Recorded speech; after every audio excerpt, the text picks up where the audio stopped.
This is the Rebel Yell Podcast, supported by MK Window Cleaning and Price Jones Electrical.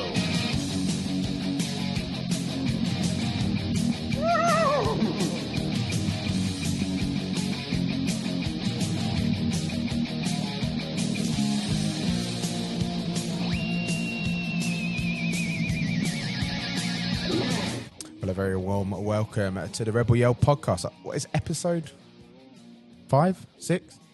What episode is it? 6, 7. So don't start that. No, he's already started. That's what. Do you know what? On Saturday when I was doing Mackie's mate, these kids kept on asking Mackie, what's 6 and 7? 6, 7, 6. What is 6, 7? I have literally no idea. What I tried to Google it the other day, and they said it's some I think if you Google Instagram it, thing. There's not even like a real explanation. I couldn't find the what it is or what explanation. it I means. just really did not have an idea what it was. Something the kids. Yeah. Into. Well, you'll be glad to know it's not even 6 or 7. It's 5. So there we go. We can't even 6, 7 it, but I'm sure that will come again. Next time, you've got your dad joking. You can do 6. Wait, Spencer's down with the kids, aren't you, mate? You're down with the kids. He's down with the kids. Anyway, how do you have a nice Christmas, Spencer? Yeah, it's all good. Feels like a distant memory now, doesn't it? We're a month on since Christmas. I mean, I know you're not a Scrooge, but you're not a massive festive lover anyway, are you? I think you just like getting your beer presents and everything like that. Because you did your Christmas party in Cardiff, as you always do, and you went via some breweries, and you got a nice little. What was it? You put a picture. Got some nice. Merry Christmas from Spencer to Spencer, wasn't it? Yeah, you had a bit of Tiny Rebel and stuff like that. I like Tiny Rebel. I thought about that. We should really serve Tiny Rebel here. I know it's a Welsh beer, but Tiny Rebel, Jack Spong could have his own beer, couldn't he? Tiny Rebel. That could be another live podcast. Spongs. Oh yeah, can you imagine that? Oh wow, that'd be amazing. Right, Tiny Rebel. If this gets, I know algorithms and shit get picked up. If this gets picked up, Tiny Rebel. We could take Jack Spong with us to Wales. Call him our own Tiny Rebel. We'll make a little beer. We need Cashman. We could have 2 Tiny Rebels then, couldn't we? They've got a lovely bar restaurant. That would be a big pub. Yeah. But talking about live podcast, Spencers, we're going back on the road again through demand with a new venue this time, aren't we?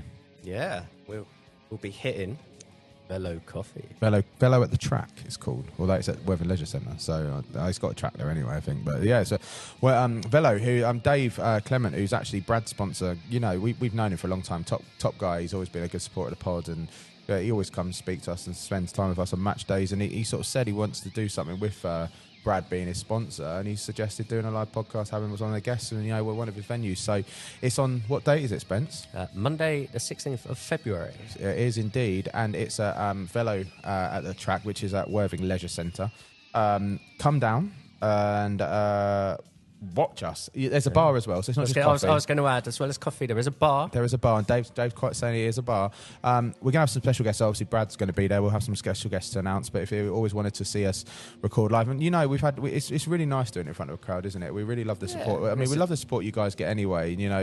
It's the logistical thing of doing a podcast live on a training night is not there. But it's not on a training night. It's players are going to give up their time, and you get the chance to meet and greet the players. Yeah, it's a chance for you to meet our guests as well. They're not sort of our exclusive thing for the evening. Yeah, no, and it's just going to be a fun night. So it's free to come in.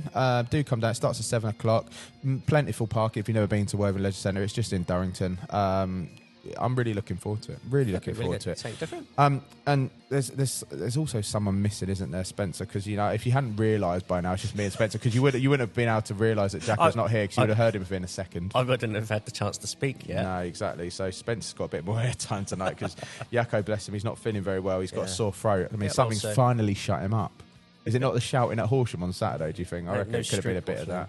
Yeah, no street waffling. But Jacco, hope you feel better. I mean, I know he's all right. I've spoken to him today, but he's all right. But a bit of the thing of you notice as well. We'll talk about more Web and FCSA stuff at the end, but we've got new handles for our social media. It's at Rebel Yell Pod. You'll find it on Instagram, X, and Facebook. If you haven't already followed us, do give us a follow. Football, because this is what the podcast is about. Really? It's oh wow. I mean, it's should we call it a shit sandwich? Because it's fun for the men at the moment, but it's not so fun for the women. And we're here from JC and all that lot, and it's hard to talk because all teams have been in the right trajectory, but JC and the girls unfortunately have just not been firing on all cylinders recently, have they? It's tough. It's tough for them. But it sounds like they're in a party next door right now. They're in the gym, and it sounds like a night. The old nightclub in Worthing, Jungle nightclubs come to Worthing FC.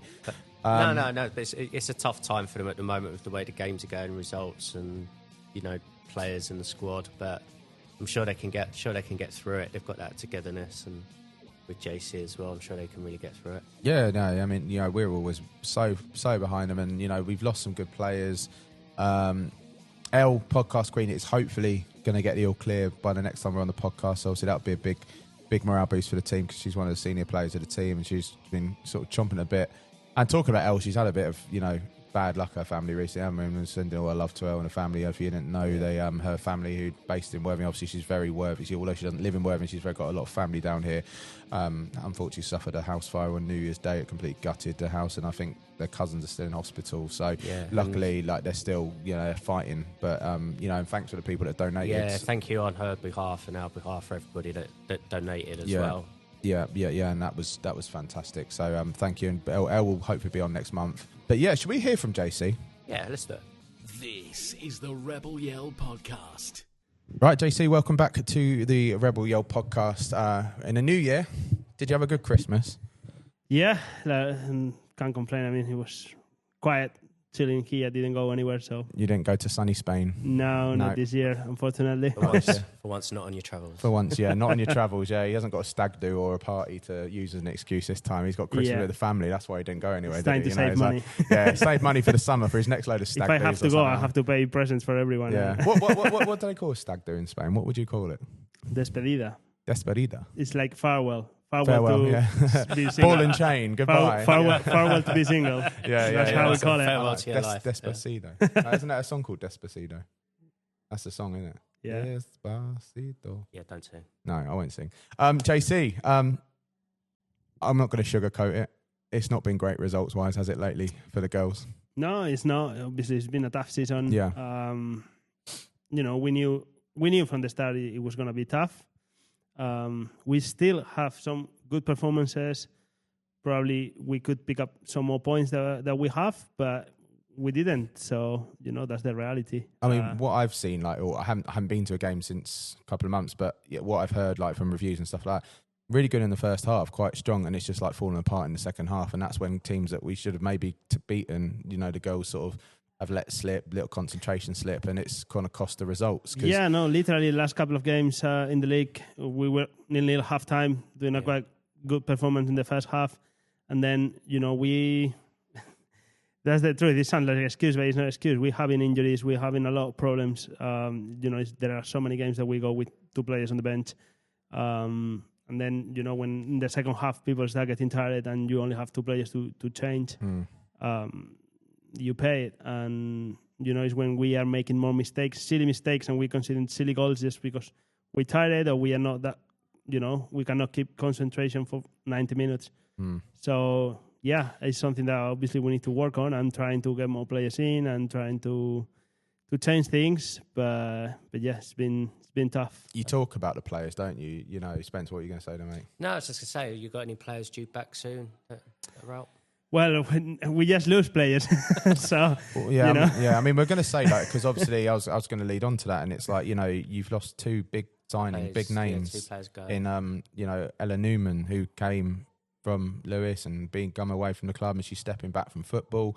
You've obviously lost Lauren Amarina to QPR, which again, you can't fault the girl because she was a stalwart for the club. But, when a team like QPR come in and, they're obviously throwing money at you, you can't stand in her way. But she was she was one of the players that were getting you goals.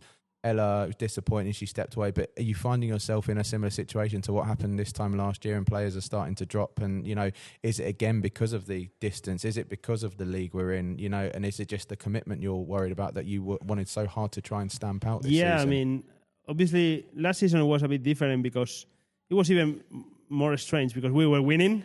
Yeah. So, when last season when we were winning and people start doing that, it was weird. This season, obviously, as you said, Lauren going to QPR, fair enough. I mean, they came with the money, with a good offer for her. I think she worked really hard for it. Yeah. And, we're pleased for her. And really happy for her. Actually, she played yesterday, her first game, and scored a goal. So, she keeps doing it. Baby goal. And then, it's other players like Ella or even Jasmine as well. Ella decided to stop playing football. Jasmine decided to go back to Dorking. And definitely with pain. But then, as I said, last game, we lost Jodie for a concussion. We lost Sophia, that she was performing very well with a knee injury. So we just keep losing players, and that's the annoying thing. The players that go, they go, and it's nothing we can do. But when we lose players we're losing 2 players per game due to injury, that's the bad thing. Now, this must be probably one of the biggest challenges you've had as a manager, especially as manager of Worthing Football Club. The club worked so hard to get up into this league. Obviously, we've transitioned to the sideways, to the sort of Southwestern League. How do you, as a manager, what is your plan? Obviously, we know we want to stay up. You're not going to be someone that wants to go, let's go down and rebuild. But, I know in yourself and getting to know you over the past 18 months, it will really hurt you to be relegated as a manager, especially with what's happened around the club and, the passion you've got. What do you do in yourself? What can you do? How do we get out of this sort of situation? Well, first thing, not giving up. Trying to focus on the positive things, trying to keep the things simple. And I'm trying myself to even have even more clarity with the girls of what we need and what we want, and make sure especially that the morale and the heads staying here, stay with the group, try to keep them together, because that will be the only way that we step out from it. And I'm sure we still have 10 games ahead. We are not that far away. I know we are now bottom, but realistically we are 2 points away of that, be out of relegation. So you win one game and you're out, realistically. Yeah, 1 or 2 results completely change things exactly around. So it's not that we have to do an impossible now, that we have to win 5 or 6 games. And and I think if we get that win early, it will help us and motivate us and not being in that position. So hopefully we get that result early, and then we can keep growing from the group. And the girls that you've got still seem, really together as well, all in it together. Yeah, I mean, the group is fantastic. The group of girls is fantastic, but it's just, a lot of things been happening and things that we cannot control. So we just try to focus on the things that we can control, keep working, not giving up, making it simple, and keep pushing to, as I said, to get that result that, keep us alive. Yeah, I mean, talking positivity and trying to get positive, you obviously won 11-1 on Sunday in the Cup against Stenning Development. That must, although people say, the team, it wasn't at the team the same level, but it must still be a morale boost for the girls. And from what I understand, we could have probably scored more as well. Yeah, to be fair, it is true. It wasn't obviously it was a completely different level. But still, for some of the girls have the opportunity to score some goals, to have some chances, to give some assists, to win a game. It gives you something different, and it gives you realize that if they can do it in this game, they can do it in other games too, even if the level is a bit higher. So hopefully that helps. Also, we have a lot of players coming from the development squad playing for us that they did very well, and hopefully they can help us at some point in the future too. That's good to hear. It's good to hear. One thing that it's been very it was just before we recorded the last podcast, so you had the local MP down here and they were sort of publicising again this 3 up in all leagues in men's football. Now, we look at this in women's football, there's 2 down but only 1 up in this league. Now, that must, you can't do anything about it, but from a manager's point of view, that must be equally frustrating because, you could be right at the top of the league, but you have to there's not even playoffs. But you could be right at the bottom and there's 2 places go down. I mean, how frustrating is that for you as a manager? I know you can't look at those relegation places, but you must sit there and think sometimes, we were really good, but we weren't the top team, but we were the second. We still wouldn't get anywhere, but we could smash it out of the league, which sometimes happens. It's crazy, isn't it? Our league is, I think, naturally in women's football is happening what is happening in men's football. And you can see, if you look now, Super League teams, Championship teams, even Tier 3 now, and you compare with Premier League, Championship, League 1, League 2, you start seeing the same clubs in both sides. Yeah. Because, for just the example of QPR, for example, they're in the same league than us right now, just in the other group. But the size of the club comparing with us is massive. And when clubs like that one, Fulham, Brentford, Swindon, all these clubs are starting to invest in the women's football, they're making a huge difference. So I think the future of the women's league is going to be pretty much the same as the men's. But that we've always spoken, it's quite open on this podcast. We've spoken to the chairman of the club. We know that the women's team don't get paid. But surely that's a conversation that's going to have to be had soon to compete in these leagues, because as you said, QPR, they're in the same league, but they come up, but they're paying players. You're not going to have any chance to get any decent players to compete in this league unless there's a budget. I think it's tough because I think we need to understand the context as well. We are not as club as big as Fulham or QPR or any of these clubs. And also we have to travel to Bristol 4 or 5 times during the season, to Swindon, so obviously for that we need a coach and the club has to pay for it. So, maybe we have the same budget than other clubs that are around us, and they can pay the players because they don't need to travel that far away. Going on coaches, but for us, that that money for us is going to the coaches and the hotel when we have to stay in Plymouth and all that. So I think the context is important because people say, "Oh, you don't pay," and it looks like we don't have the money. Well, no, it's just the money is going to a different place, which is annoying. But we have to deal with that. And again, we've mentioned it so many times. When you're out there in the market trying to find players, and there's that whole travel. Yeah, it's clearly been the two challenges. It's clearly been the traveling and the expenses, the payment. So it's annoying, but it's a situation we have to deal with. It sounds like someone needs to put it in the diary to make sure we apply for the transition back to the league, so you could do it. But then again, you've still got journeys up like north of London, which is still going to cost money, aren't they? Up to like Cambridgeshire and stuff. It's true. But it's a bit different. It's not as bad as for us now. Pretty much every away game is minimum. I think the closest is Moneyfields, and it's an hour. Yeah. And then the next one is already an hour and a half, almost 2 hours. So and that means that you have to take 2 hours to get there, 2 hours to get back, plus another 3 hours that you need there. So it's pretty much a whole day. I get you. Yeah. I mean, that's a conversation that needs to be had. It's another time, but it's interesting to get your thoughts on it. But, the focus is now is staying up in the league. You've got some games coming up against teams up and around that area, so must-win games for you. As Spencer said, do you think is there any signings due soon, do you think? Is there any? Well, obviously we're working on it.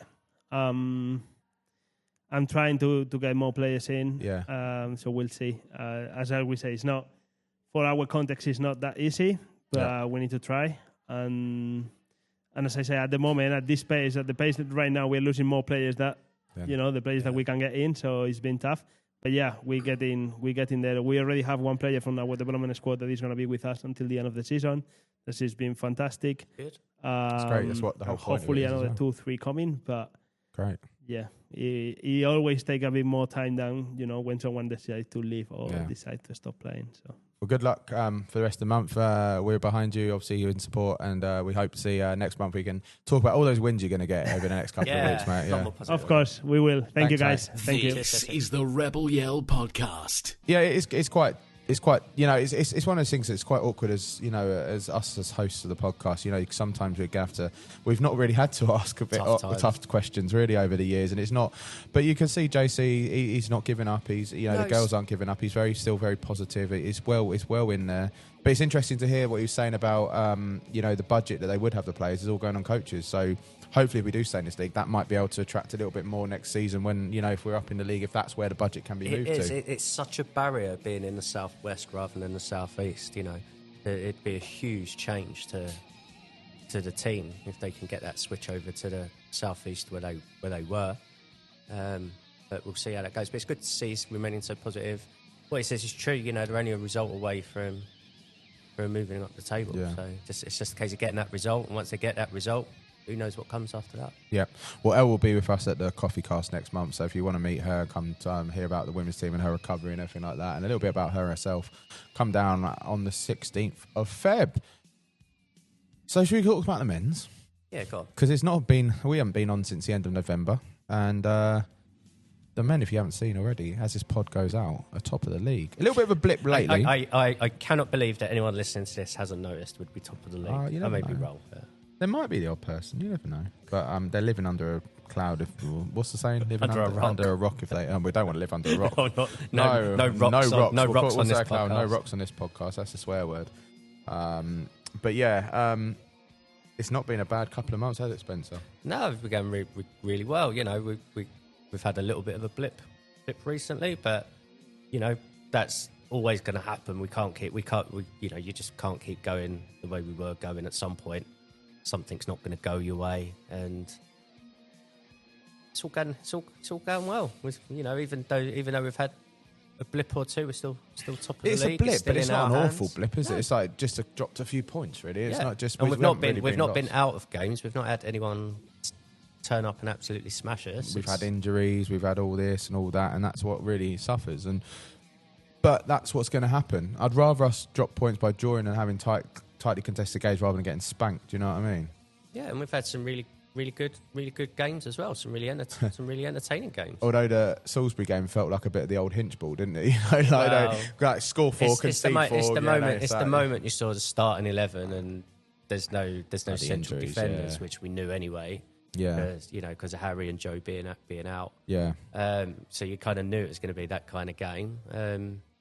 And that sort of game, it's like that. Anything goes, really. It can go either way, and it just didn't fall our way in the end. Yeah, it's one of those. It would just happen. And Horsham was always going to be a tough game because Horsham played bloody well in this league. So fair play to them. And obviously North Worthing FC, the new North Worthing FC, because there's I think 6 of the players that played that day were ex-Worthingites. Dorking was a good point. I know. Again, Hinch would say he'd want to win, but it was a tough game.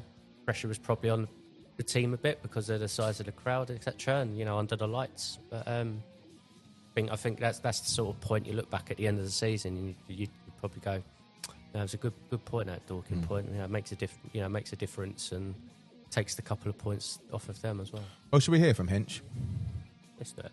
This is the Rebel Yell podcast. Well, Hinch, welcome back to the Rebel Yell podcast. Did you have a good Christmas? Yeah, lovely. Yeah, amazing. Spent a bit of time with the family. Didn't have the sort of usual New Year's Day game either, did we? It was weird. I was so used to going on a New Year's game. It's I quite like the New Year's game. It's not quite nice to have a New Year's Eve. Did you have a New Year's party? Yeah, just went with the family. Went back over to Selsey and had a nice time. Are you fully moved into your house now? That's fully moved in. Yeah, good. So Are you still in boxes, or has Tracy done a good Tracy's job? worked wonders, and the amount of flat pack furniture she's put together.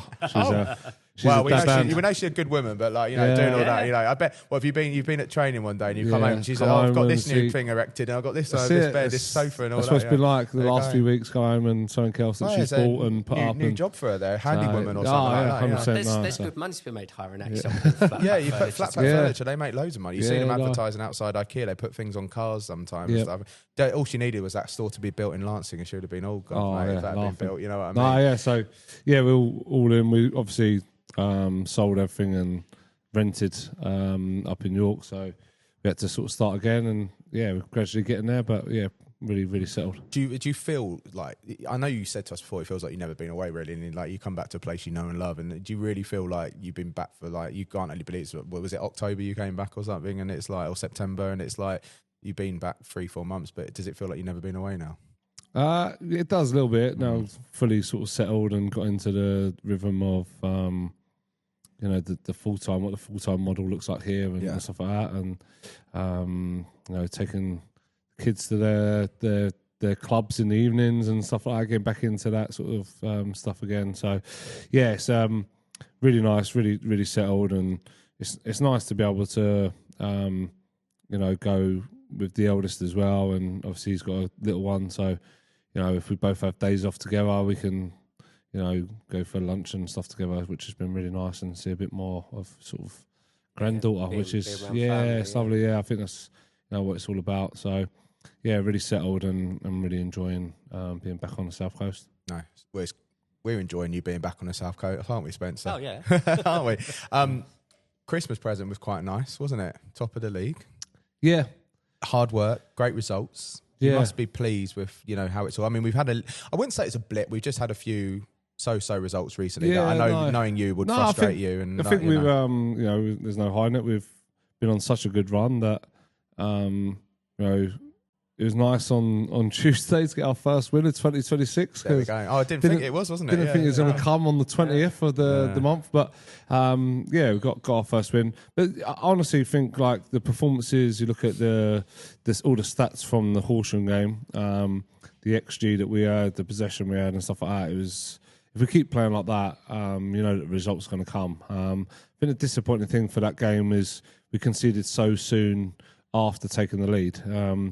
It was quite a tight affair. We had obviously a couple of clearances off the line that kept us in the game. But, when we take the lead, I think it's then our own making, like a throw-in cheap in midfield. And we weren't all set, and then we get pressed, and it was 2 minutes after we scored. So the learnings would be to maybe, play percentages for 10 minutes or so and throw the line, get a bit of territory, put the ball in behind, play in their half for a little spell. And I think if that game goes 10, 15 minutes with us having a 1-0 lead, then all of a sudden Horsham got to open up a bit, and it could be another Eastbourne Borough where we get 2 late goals. So that's our learning from that game. And, we're getting punished for mistakes at the moment, and you have spells like this. And, I think take the Salisbury game out of it, where we didn't have no central defenders, and that obviously showed. But even in that game, I think like Shiloh had an unbelievable chance to make it 5-4 to us. And then we had 2 good chances, and then they go down the other end, and Sam Packham even ends up slipping over, and they tap it in. So it's not like we wasn't in the game. And, I've got to say, I thought the support on that game, it'd been very easy for the supporters like not to be with us at the end and be disappointed with the result. But, I think they've stayed to the end, applauded us and applauded our efforts and stuff like that, which was really nice to see. I think, the diehard fans that come home and away are with you, and it's really, really, we felt it, all of us. We're not.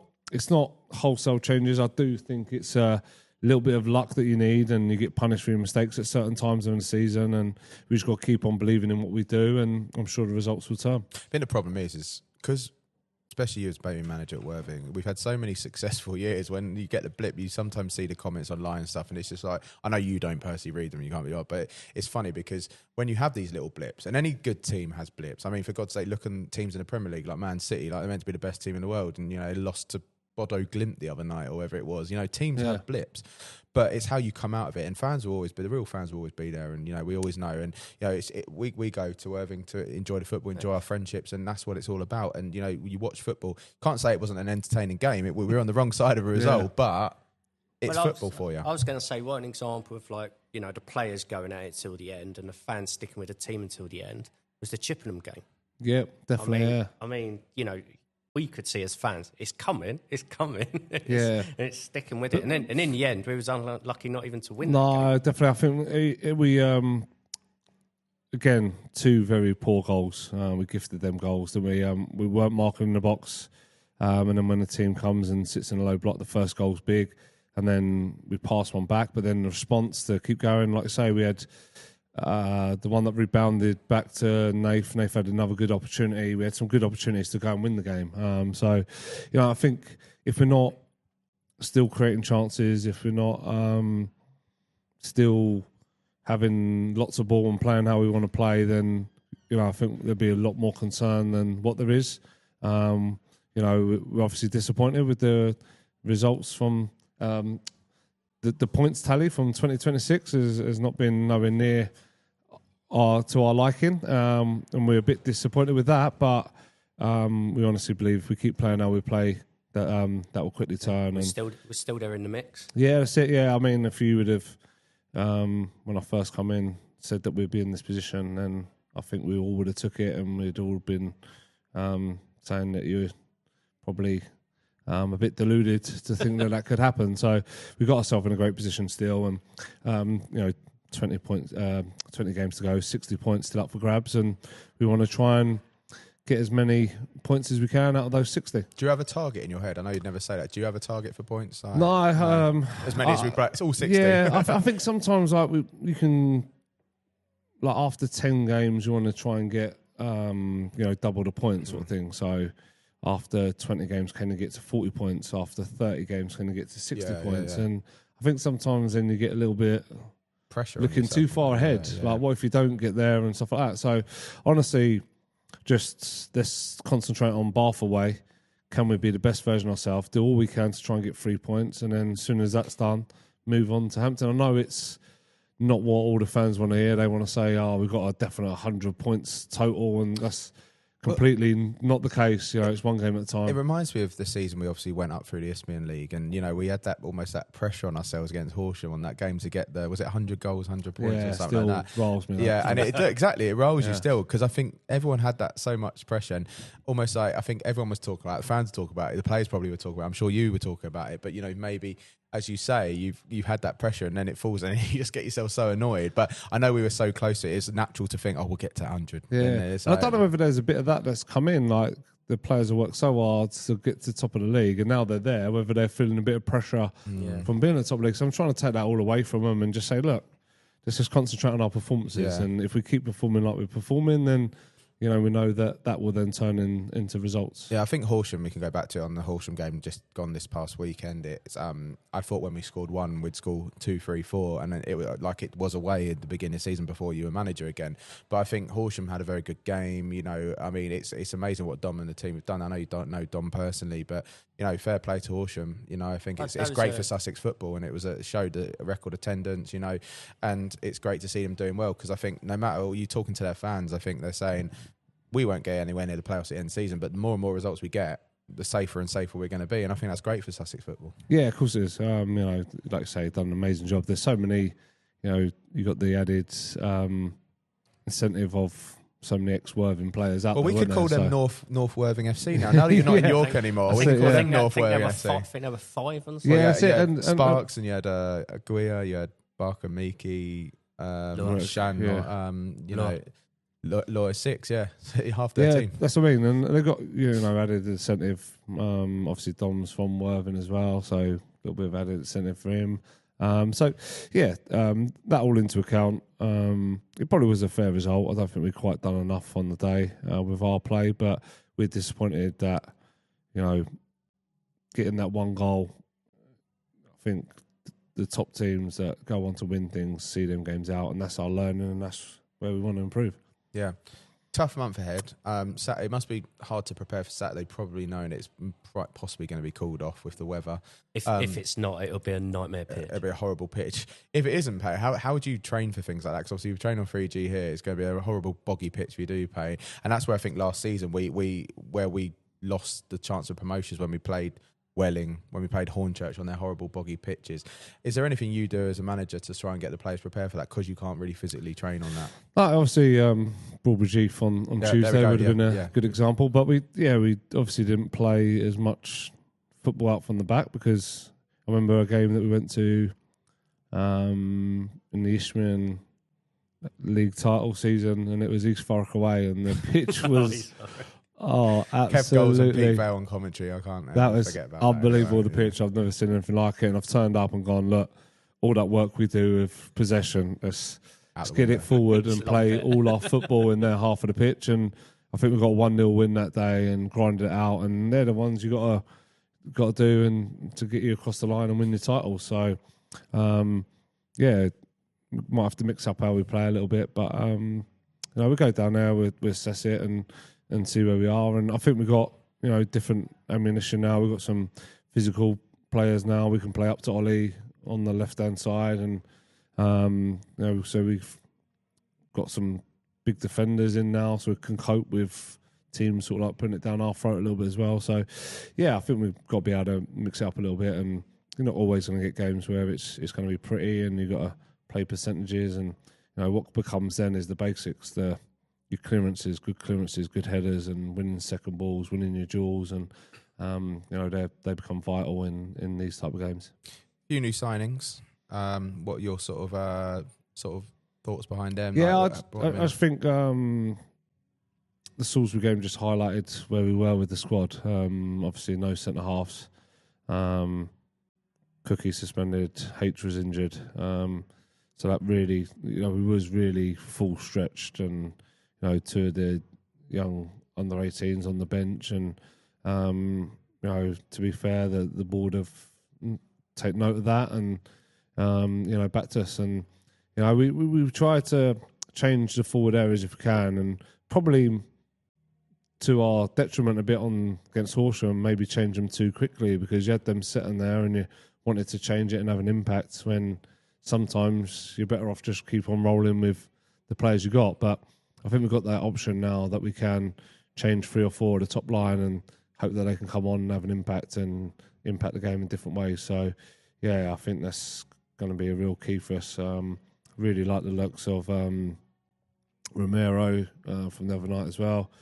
Thought he was excellent, and some of his passes and his decisions look a level above. So really excited to see him in the next month or so. 100%. I mean, it's crazy to think we're now attracting loan players from Watford and everything like that, whereas before you'd struggle to get any from like even Brighton sometimes, you know what I mean? Yeah. It's like, it's fantastic to see. To have those options off the bench though, to bring something different. Yeah, I think that's just fresh legs this time of the season. That's right. And also that competition for places, like if you're not quite delivering in a certain position, and in training you know that someone's there ready to take your shirt, and to have that heading into the mix and the real tough part of the season, I think's important to have. Well, I mean, it's interesting because Toby said that to us. He knows like there's good enough players competing for one shirt, and that's what's made him come to the top of his game to win Player of the Month by the Sports Association. Also, be nominated for League Player of the Month as well. And it's like that's the drive I think the players need, because if they get complacent,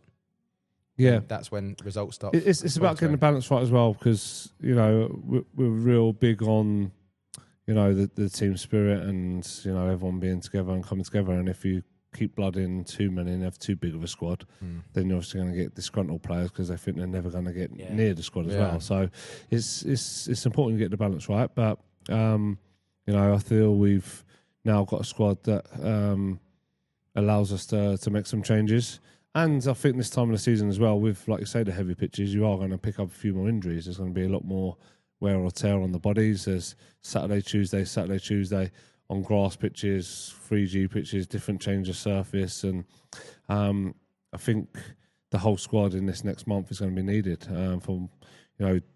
Toby missed, he's got a slight tight hamstring, and Teddy Jenks has been complaining of his groins. I think Spongy's playing with a bit of a sore knee, and we're having to manage these players and stuff like that. So it's having the squad depth there, that if any of these players are missing, then you've got the options that can go in, and it doesn't, obviously you are going to miss some having quality players, but it doesn't impact the squad quite as much as what it would do. Nice. So speaking of the Saturday, Tuesday, Western coming up.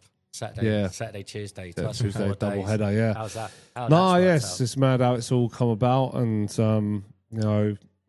again, it's good to have a good squad at the moment. That's all fine for a shirt going into those games, because it's going to be needed. And two sort of different tests. It could be a heavier pitch down at their place, and then we've got a nice 3G service here on the Saturday, and then we travel to them on the Tuesday. So each game, I think what we have got is different sort of weapons in our armoury now, where we can change up our approach. If you want to play 2 up front and play a back 3, if you want to play with wingers here at home, and whatever the game needs, I think what we have got is the adaptability to be able to change to different formations, whatever might suit in each game.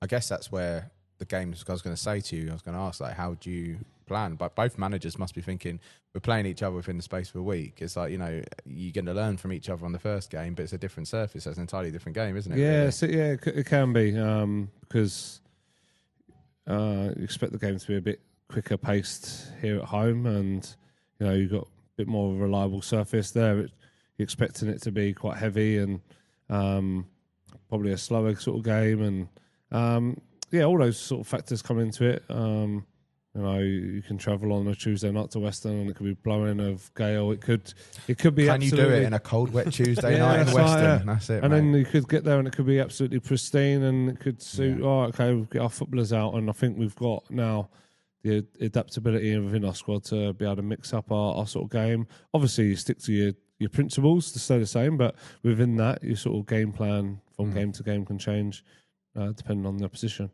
Well, Hinch, I'm sure it's going to be an exciting month ahead of us. Glad you had a good Christmas. I mean, I'm sure your goal is to keep us at the top of the table, but, we'll be behind you no matter what. And it's exciting. It's really exciting to be a Worthing fan again. It's like, we're starting to get those sort of things. Oh, is it going to happen? Is it gonna? And I know you as a manager won't be thinking anywhere like that, but, it's quite a nice feeling to do it. Yeah, the crowd's approving I mean, that. yeah. I mean, what do you think of that? I mean, it's 2 games each side of Christmas. I mean, when you left Worthing, what were we getting? Maybe on a big game, 2,000 if we were lucky, maybe, I think if you go even before that, when I first sort of come to the club, I went to Crawley down Gatwick because they was above Worthing and watched the first half of their game, and then come here and there was probably 250, maybe 300 people, but there was a bit of a noise, and I thought, that's the sort I'd much prefer to be at that sort of club. And I'll come see the stand and see there's a bit of noise, bit of atmosphere. But to go from like that grass pitch back then, 250 odd people, Ishman South East, to then top of the National League South, and probably getting bigger crowds than a lot of League Two games. League Two. I think we probably even get more than Crawley, don't we? Yeah, sometimes. I don't think Crawley even get 2,000. It's almost like unbelievable. Like really, when you go back that far and you think about where the club was and where it is now, it's almost like a different club, to be honest. How everything's developed, and going full time, working with these players on a full time basis. It's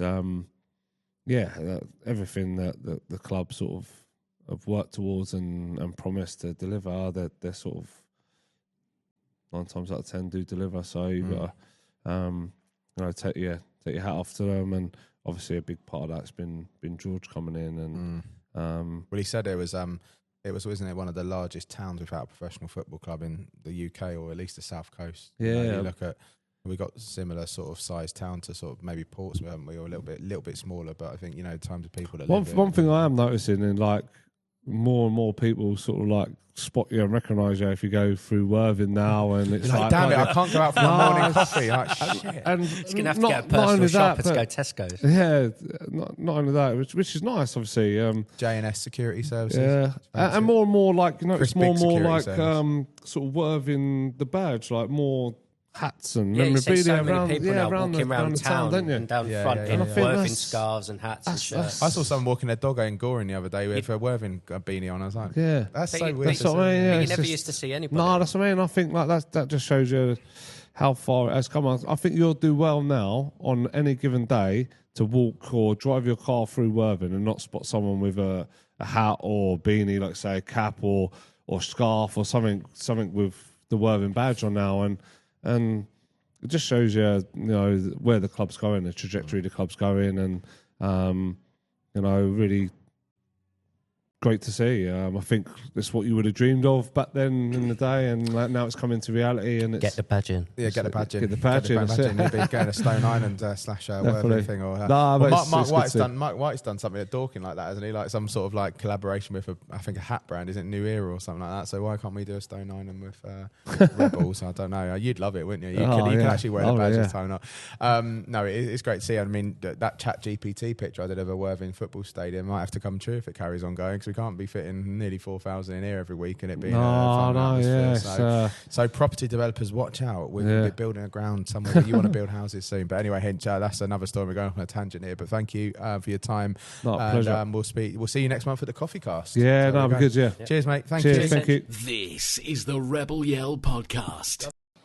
Have a great chat with Hinch. Thank you very much, Hinch, for that, coming and spending time with us.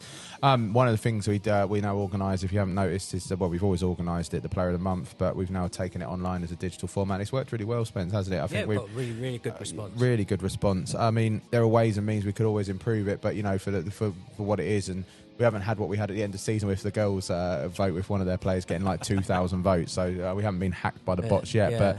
But I really appreciate it. So keep an eye out for the QR code. Toby Byron is the one that won the December Player of the Month. So it'll be probably next week. By next week, we're just trying to make it as inclusive as possible, because as much as the pen and paper worked, it was limited to who was coming And in it's at, also the gate, quite at that game and until we run out of voting slips. And the work is quite work intensive because someone's got to sit there and count, and we ain't got time for that. Well, James can't count. But. No, I can't count. 1, 5, 4, 1, 2. But also, it's if you see us normally when we're at the turnstiles with the support association, we're trying to take money from you. But this time, if you see a QR code, I promise you, we're not trying to take money from you. I just want you to vote for Player of the Month. Your bank account but hopefully, coming soon, we might be able to get it. Might be on the big screen. Like, I know Jude's working on it. The head of media here is trying to work on getting something on the screen.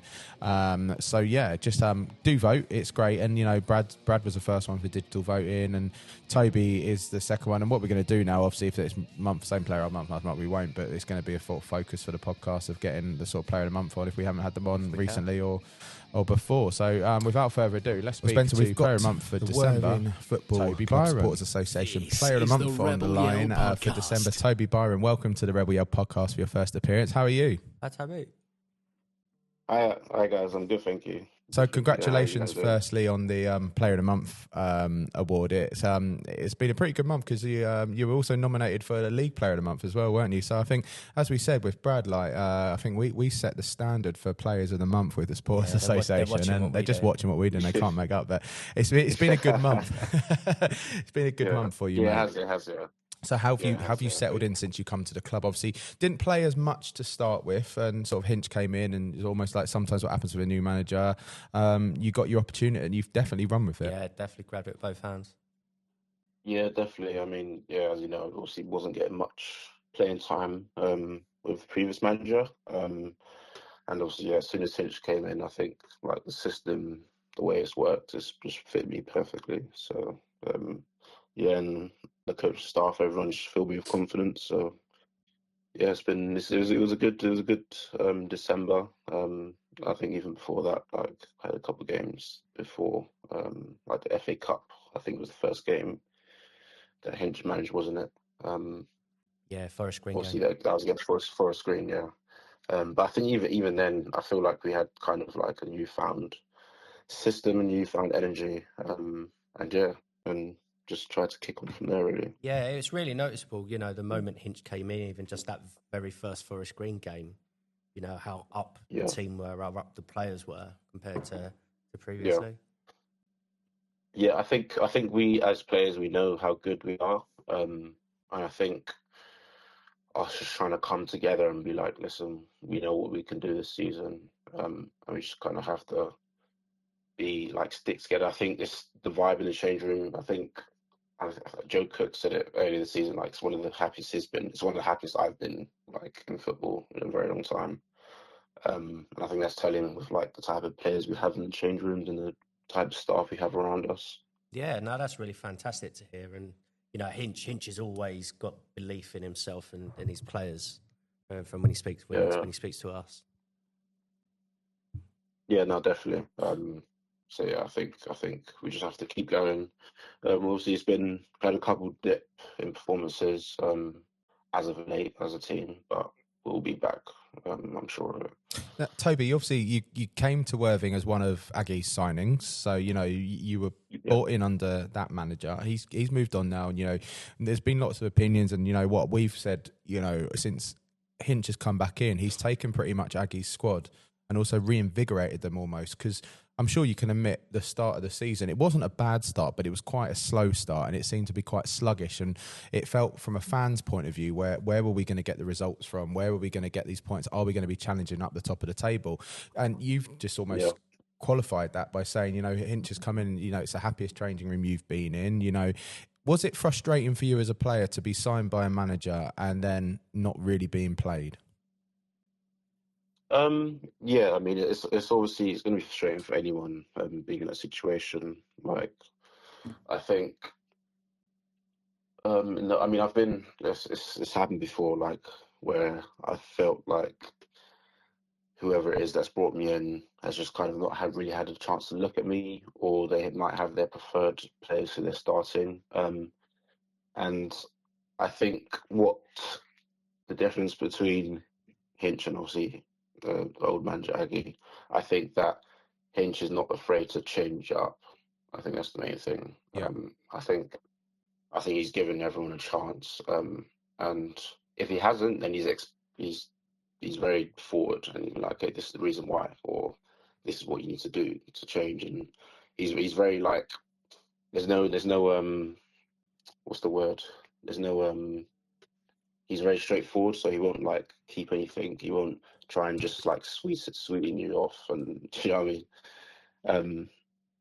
And yeah, I think obviously it's always going to be frustrating not being able to start. But I just stayed focused. I knew at some point my chance would come, with if it was going to be with the old manager or new manager or whatever it was. I know there's always going to be some games where someone might get injured or teams a little bit stretched for players. So I knew, and I think that's just what I've stayed with from young. It's just like, listen, I might not be getting game time now, but it doesn't mean I'm not going to get game time at all. So just when I do get the chance, I have to take it. And, yeah. So when you say, you know, he's not afraid to change it up, does that mean you've always got in the back of your mind that, you know, you're playing for your place? You know, if you have one bad game, you think, you know, I might not be well. Yeah, I mean, I think... you know, you and the other players, you know, we need to, you know, every game you need to be performing. Yeah, definitely. I think more so than others, there's a few players that can play in my position. So I know that, I mean, I need to perform. Otherwise, someone could have my shirt next week. Yeah, you know what I mean? I feel like at the start of the season, I don't feel like a lot of players had that feeling. I feel like they knew they were starting, whether it was a good or bad performance. But I feel like now, especially that Hinch has come in, it's like, it's not just what's the word? Like, it's not experience, or it's not, oh, you've been in the team longer. It's nothing to do with that. It's literally, if you're performing well, if you're suiting the system well, and you know, week in, week out, you're putting those performances in, then you've earned your shirt. And I think that's fair. Yeah, I mean, we're going to say, like, you know, you looking at your career, you've been sort of almost at a new club every season. Am I right in saying, since you were at Luton as a youth player? Yeah, am I correct? So you've obviously it must be that sort of thing as a player. You've not really found your chance to settle in, and it's your first full-time contract. Am I right in thinking at Worthing here? Yes, since Luton, yeah. And how is that like been feeling? Because obviously that's what ultimately you wanted. You went through the system at Luton. You wanted to be a footballer. Yeah. Obviously you didn't quite make it at Luton, but you know, showing yourself now, you're in a team that's excelling themselves in the National League South as step 2 of non-league football with a really good chance of getting up. It must be quite exciting for you as a young footballer. Yeah, it is. I think, you know, I've worked hard to get here, and that's why I feel like my performances are even, I think it's one of the best I would say it's the best I've played for a long while. I think it's just that hunger to you know, I think, I mean, I want to get a promotion under my belt. I'm sure a lot of the players do as well. And I feel you bloody like better, this mate. squad, yeah. I mean, but I feel like we feel it as players when we actually believe it, and we just need to, you know, a few tweaks here and there. I mean, we're halfway through around about halfway through the season now, so we're not doing too bad, are we? No, there's been worse seasons. There's been worse seasons, mate. Yeah. I mean, the thing is, I think, you know, what it is, and, you know, I'll be perfectly honest, when the signings were signed, just obviously you came from Wingate and people were saying, oh, why are we signing people? But, you know, you always say that there's obviously someone seen that spark in you and what you can do. And I think, to be honest, the recruitment over the summer, as we said, a lot of the players came from teams that were low down, but you're all excelling yourselves, and you just showing you obviously need to just be within the right team, the right environment, and it just helps you as a footballer. And is that what you've pretty much found since you've been at Worthing? Yeah, literally. I mean, I knew, like, there was obviously, Worthing wasn't the only team that I had a chance to go to, but I knew from speaking to other people that had been here previously and people that have left and stuff, like, they've said that Worthing's the best place for you personally, like how I play, for me to go in terms of how they play football. It's not just, you know, obviously we're a possession-based team, but we don't want to just keep the ball. Our aim is to win the game. Yeah. So I think it fitted my style of play just as well as I fit theirs. Yeah, no, it's definitely shown on the pitch. And, you know, just continue, because you're a great asset to the team, and we enjoy watching you on the pitch. Yeah. And, you know, that's why the fans overwhelmingly voted you for Player of the Month for December. So, congratulations for that, mate. And hopefully that run can continue and, be in the squad. But before we let you go, Spencer, you want to ask that question, don't you, Spencer? Spencer wants to ask the question. Don't worry. So we always ask every guest that we have a little interesting fact about themselves. So it can be football related. It can not be football related. Something you've done. Hobby. Someone you've met, something you do, experience you've Talent. had. Yeah. Keep it clean. Interesting fact Yeah, about keep it myself.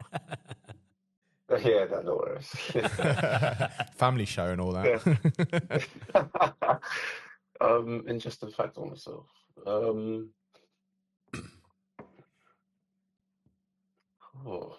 See, we like doing this because if we tell you earlier in the day, it puts you on the spot a little bit. So it sounds better.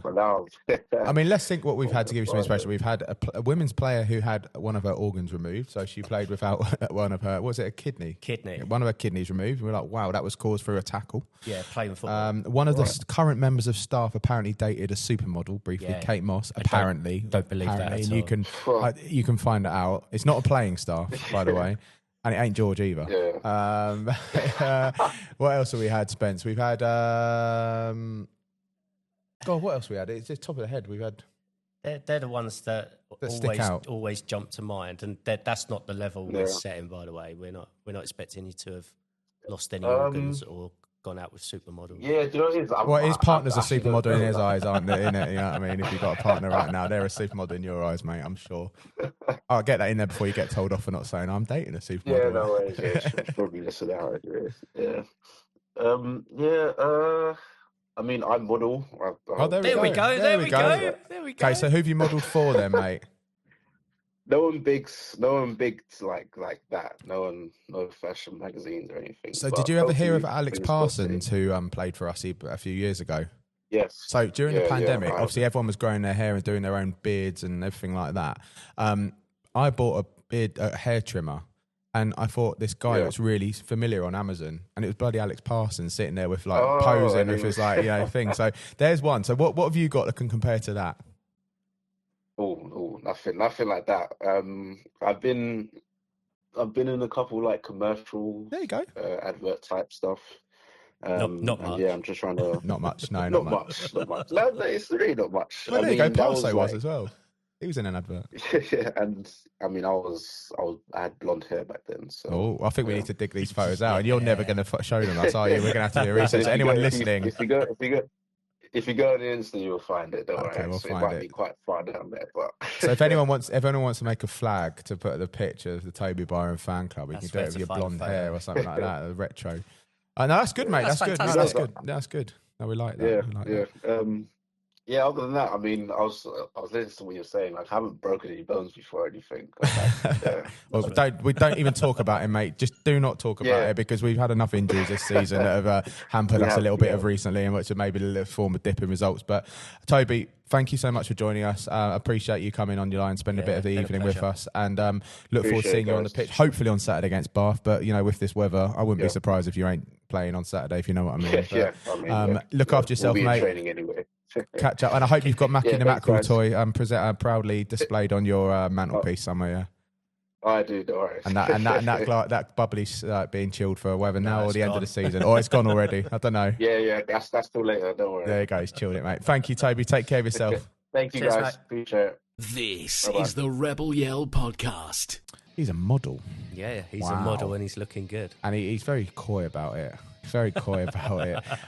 Just drop it in. It's what I had to say about that thing about Parso that time, because it still makes me laugh when I was literally buying a beard trimmer or a hair trimmer for the pandemic, and I just see that guy and I had to send it, is this you?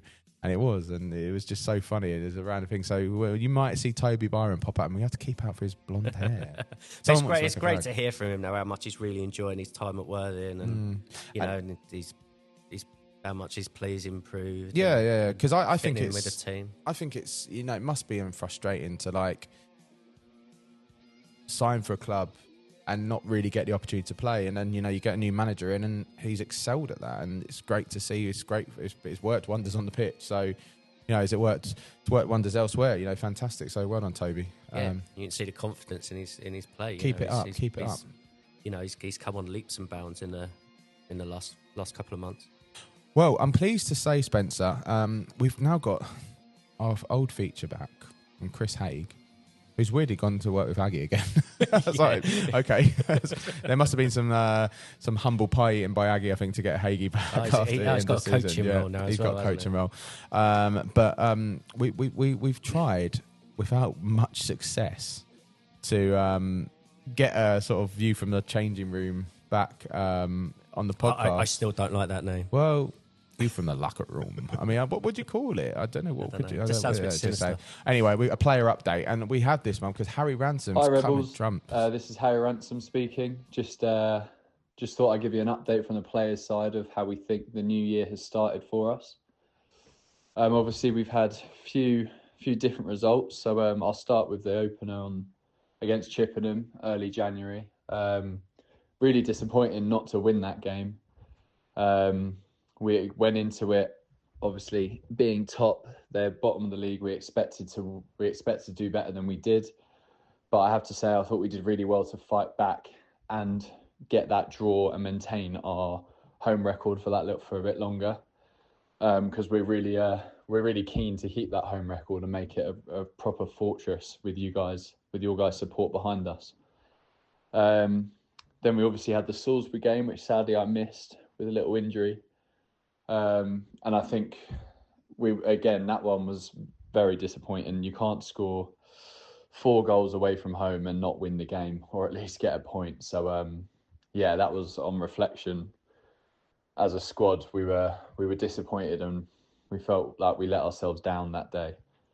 And then we went on to Horsham, which Derby Day, always going to be a difficult game against your local rivals. We knew that they'd be very up for it, and that showed in their defensive display, I think.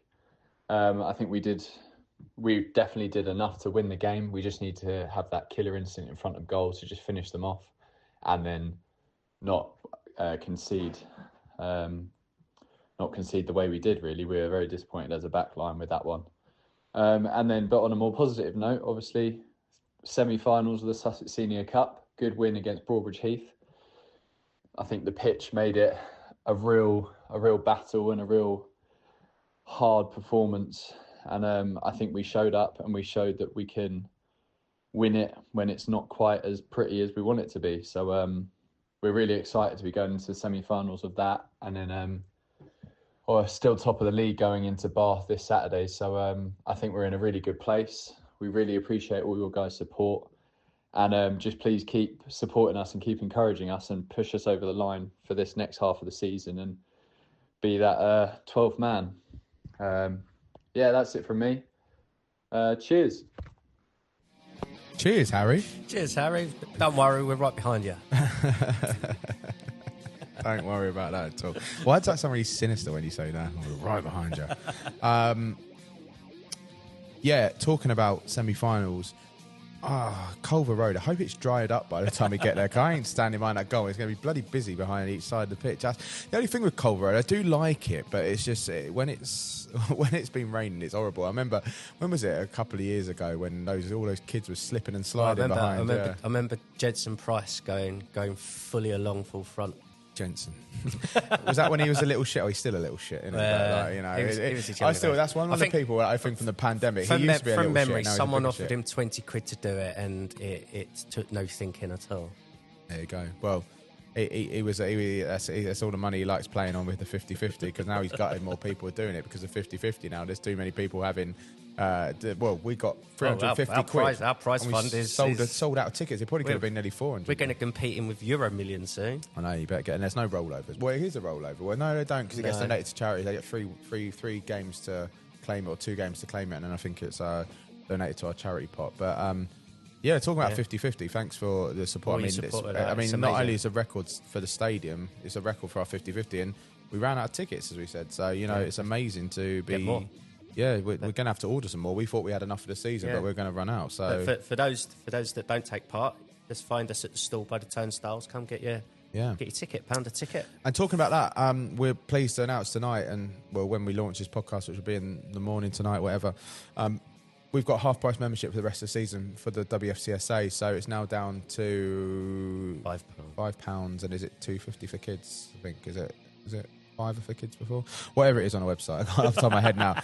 But it'll be on the shop, and I'll keep an eye on her social media if you'd like to sign up. It'd be great if you could sign up. We've got some pin badges left. I think we've got about 30 badges left. So if we could sell them, you know, it just supports us and supports things we do. And I hope you like what we do. You know, all run by volunteers. And talking about volunteers, we have made a call out for volunteers. You know, we do run the 50-50 draw. We do run Mackie's, Mackie the Mackerel, and you know we're all full-time workers, and you know we give up our time, and sometimes we can't all make it to match days, so it means the sort of jobs, job roles are getting bigger and bigger as well. So we just all it is, and we're not asking. We can't pay. We don't get paid. We don't get paid. But you know, it's just a nice time to get involved with the sport association. If you want to be Mackie's mate, you do have to have an enhanced DBS check. That's done by the football club.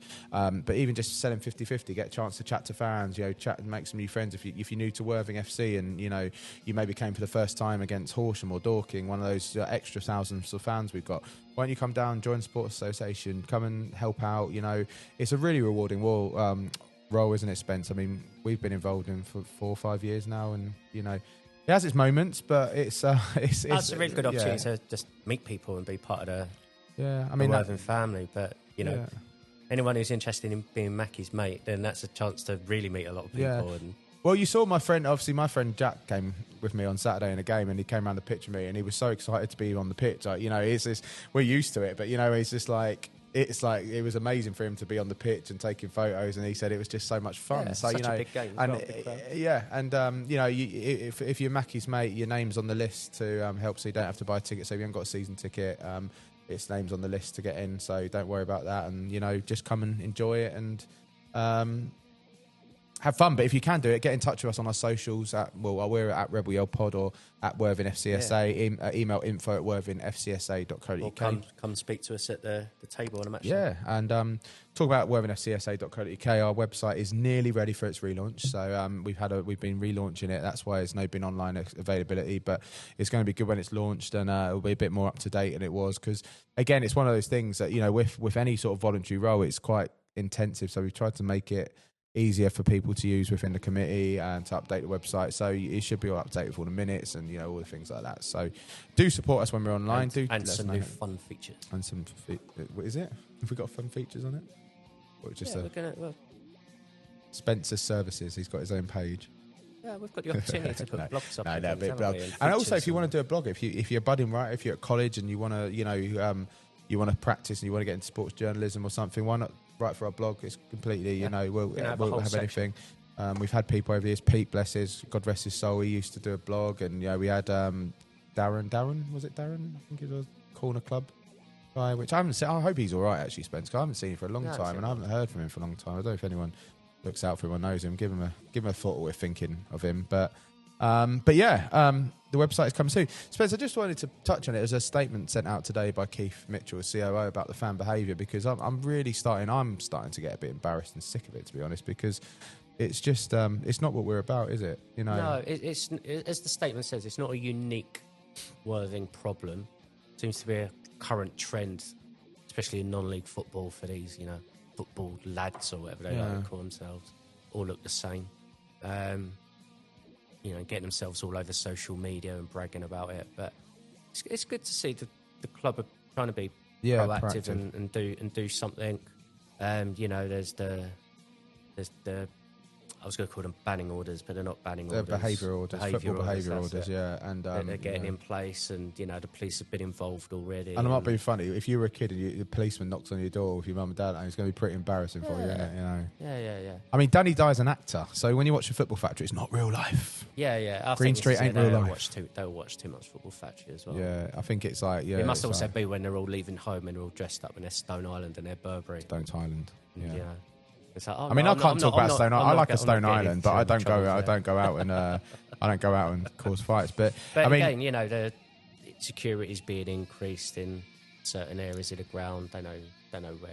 I mean, I really felt uncomfortable when we went to Dagenham away and we nearly got rushed by these fans. They'd organised a fight with them. We were literally and one of our friends got punched in the head and was bleeding. You know, it's not fair. You know, you just innocent fans like us that want to go for their mates to watch the football are going to be in the crossfire, unfortunately, because they see Worthing colours and think we're part of that. And luckily, we went unscathed, but there were some people with real injuries, including one of our friends, and it's just not. It's not. But I think that's where the real issue lies. It's the away games, because they can't really control. The club's got no control over who's on the train, for example, and what they're doing on the train, and what they're doing when they turn up in whichever town it is, and what they're up to and what they're doing. And I'm sure if any of them hears this, they're just going to be like, whatever, shut up. But just think about it, guys. Just if you do listen, if any of these so-called fans do listen to the podcasts, and, you know, just listen for us. Just come enjoy the game. The thing just is, it's a really small minority that are ruining it. But it is growing it. It's growing now, unfortunately. Yeah, but they're ruining it for everybody, aren't they? When we're just getting every game now, you know, especially away, we're just, they're trouble, so we're segregated, and just.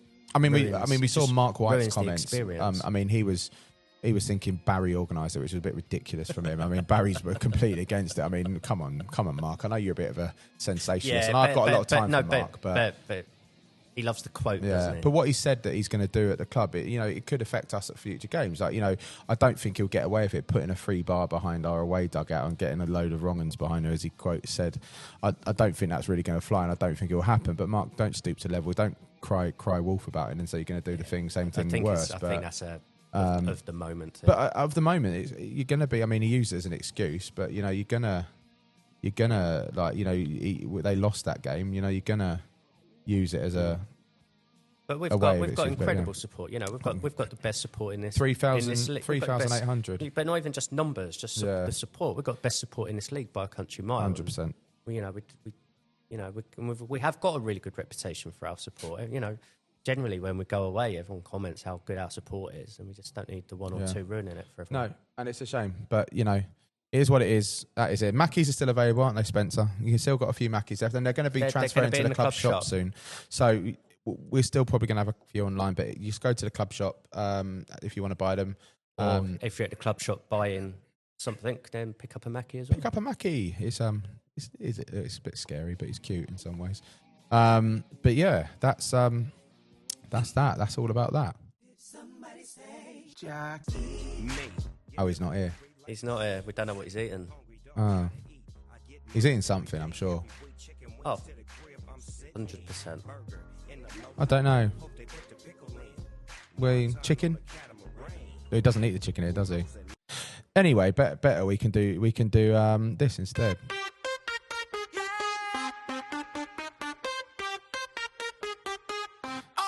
Meal deal. Spencer with a meal deal.